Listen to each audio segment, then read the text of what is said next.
여러분 반갑습니다. 윤박사 성경 임무를 진행하는 윤행배 목사입니다.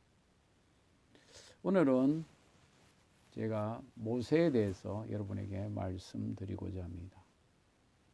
제가 요즘 새벽 기도를 출애굽기를 시작했습니다. 우리가 알다시피 출애굽기는 모세가 주도적으로 이스라엘 백성들을 애굽에서 출애굽하는 그런 역사적인 그런 내용이 언급되어 있지 않습니까? 제가 오늘부터 여러분들에게 시리즈로 모세에 대해서 여러분에게 말씀드리고자 합니다. 오늘은 출애굽기 1장과 2장의 내용을 중심으로 여러분에게 말씀하고자 합니다. 모세가 태어나기 전에 그 시대는 요셉을 알지 못하는 새로운 왕이 등장했습니다. 우리가 알다시피 요셉이 형들에 의해서 애굽으로 팔려가지 않습니까? 근데 그 팔려간 요셉이 술 맡은 자는 장의 꿈을 해몽하고 바로왕의 꿈을 해몽하여 애굽의 총리가 되지 않습니까? 그리고 그 요셉이 총리가 있는 동안 애굽의 7년 대풍년 그리고 7년 대흉년 이걸 잘 극복해서 애굽을 부강한 나라로 또 그리고 주변에 있는 그런 나라들을 먹여 살리지 않았습니까? 특별히 그 요셉에 의해서 그 요셉의 가족들이 다 이렇게 구원을 받는 그런 역사가 일어나지 않았습니까? 그 애굽 사람들에게 있어서는 이 요셉이라는 사람으로 인해서 이스라엘 사람들, 히브리 사람들이 그렇게 인정을 받고 존중을 받고 그렇게 살 수가 있었습니다.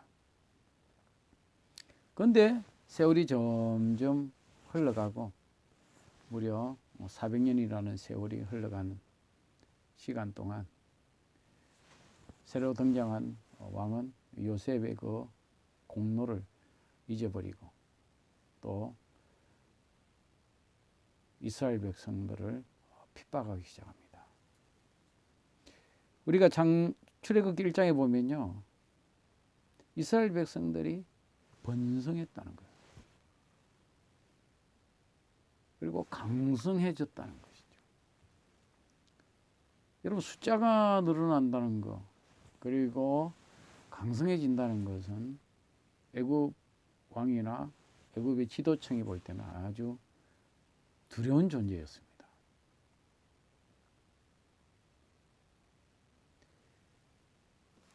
당시 애굽 사람들보다 이스라엘 사람들이 더 출산율이 높았습니다. 애굽 사람들의 인구 증가보다 이스라엘 사람의 증가가 더 많았습니다. 400년 전에 요셉의 형제들, 그 야곱의 가족들 70명이 왔는데 모세가 출애굽할 때 60만 명.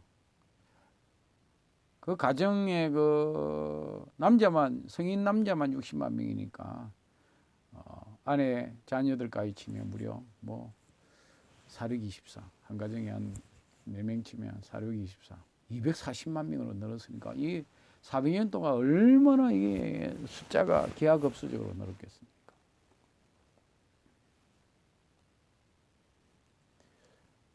어느 나라든 어느 시대든 인구가 그 나라의 근간이 될 수가 있습니다. 지금 우리나라 걱정이 뭡니까?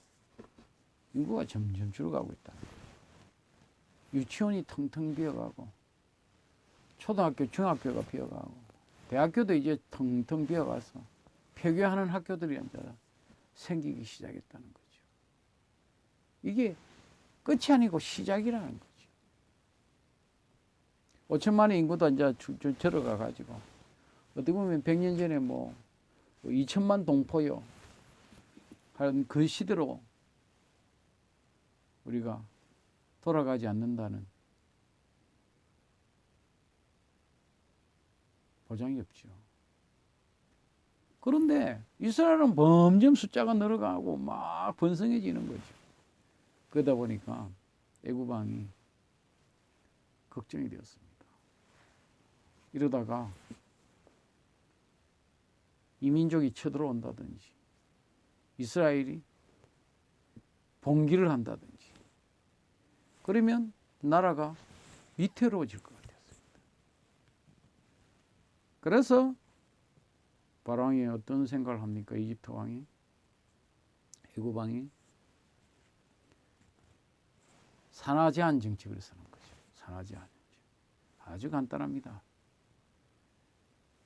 남자아이가 나면, 이스라엘의 남자아이가 나면 죽여버리라는 거죠. 죽여버리라. 태어날 때 산파들에게 이야기를 합니다. 죽여버려라.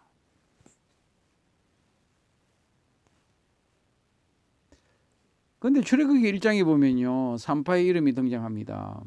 시브라와 버르아라는 아주 산파들 가운데 대표적인 인물이 등장합니다.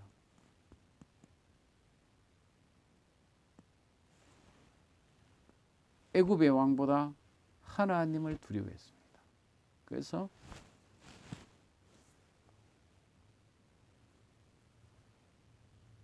아기를 얻는 곳에 가서 출산하는 여인을 도와주면서 아들이 태어나도 죽이지 않았습니다. 화가 난 애굽의 바로왕이 부릅니다. 왜 죽이지 않았느냐? 예, 우리가 이미 가기 전에 벌써 출산해서 아기를 숨겼어. 우리는 어떻게 할 방법이 없었습니다. 아주 지혜롭게 아주 그렇게 대처하지 않습니까? 참 우리가 이 세상에 살아갈 때 지혜가 필요한 것 같아요. 지혜롭게. 예수님도 말씀하시잖아요. 너희는 뱀처럼 지혜롭고 비둘기같이 순결해라. 우리가 지혜로울까? 하나님이 주시는 지혜, 성령님이 주시는 그 지혜, 그 위기를 모면하죠. 애굽의 왕보다 하나님의 말씀을 더 순종했던 그 산파 가정에 하나님이 축복해 주지 않습니까? 놀라운 역사가 일어나지 않습니까? 이스라엘 백성들이 알지 않습니까? 그런데 이제는 왕이 명령을 내립니다. 히브리의 남자아이가 태어나면 나일강에 던져버리라. 나일강에 던져라. 이때 출생한 위대한 영웅이 바로 모세입니다.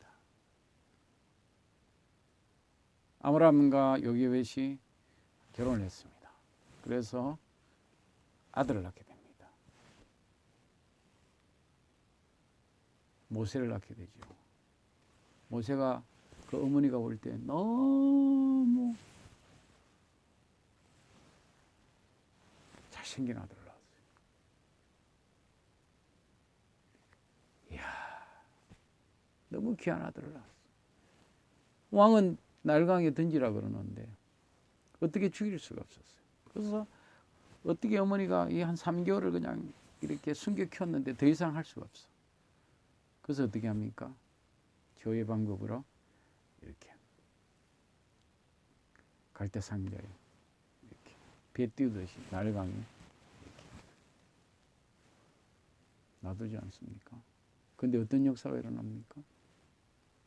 당시에 바로왕의 딸 공주가 그 나일강에 목욕하러 왔다가 그 갈대숲에 있는 그 바구니를 발견하게 되고 또 미리암의 지혜로운 말을 통해서 요게벳을 그 산모로 그렇게 고용시켜서 키우게 하지 않습니까? 그 공주가 그 갈대 상자 안에 있는 그 모세를 보는 순간 불쌍한 마음이, 긍휼한 마음이 들어요. 너무 아기가 이쁘고 너무 아기가 참 불쌍해서 자신의 양자로 드리지 않습니까? 여러분, 참 하나님의 역사가 대단하지 않아요? 어떻게 그렇게 하나님께서 인도하셨겠습니까? 나일강에 버리라 했는데 나일강에 버렸어요. 단지 갈 때 상자에 버렸어요.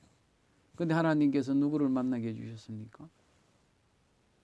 이 모세가 바로와의 공주를 만나게 해주고 그 일을 통해서 어머니가 양육하게 되고 그것도 돈을 받고 양육하고 그리고 바로의 공주가 되어서 애굽의 학술을 배우지 않습니까?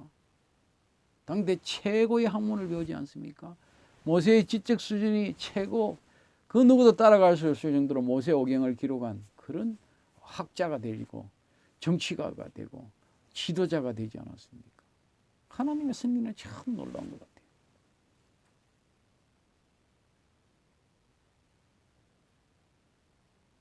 저는 이 모세의 이 사건을 보면서요, 출생을 보면서요, 이야, 저는 참 하나님이 이렇게 위대한 지도자를 탄생시키구나, 위대한 지도자를 일으키구나, 그런 생각을 해봤습니다. 모세가 태어난 시기가 암울한 시기였습니다. 많은 사람들이 지도자를 기다리고 있었습니다.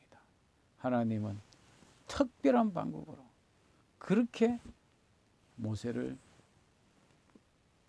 이스라엘 백성들에게 보내주시고 그를 위대한 지도자로 키워주셨습니다.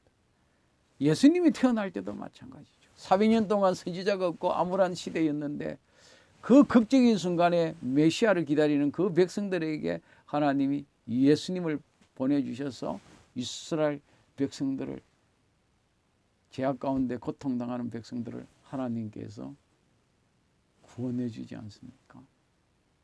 여러분, 참 우리가 얼마 전에 3.1절을 지냈는데 우리 민족이 고통당할 때 하나님께서 이 나라의 교회를 통해서 지도자를 통해서 기독교인들을 통해서 이 나라를 해방시키지 않았습니까? 3.1절이 될 때마다 우리 33인 대표 중에 무려 16명의 기독교인이었고 당시에는 2%도 안 되는 기독교인이 이 민족을 이끄는 지도자가 된 게 다 하나님의 섭리라고 생각해 봅니다. 제 강의를 들어주셔서 감사합니다.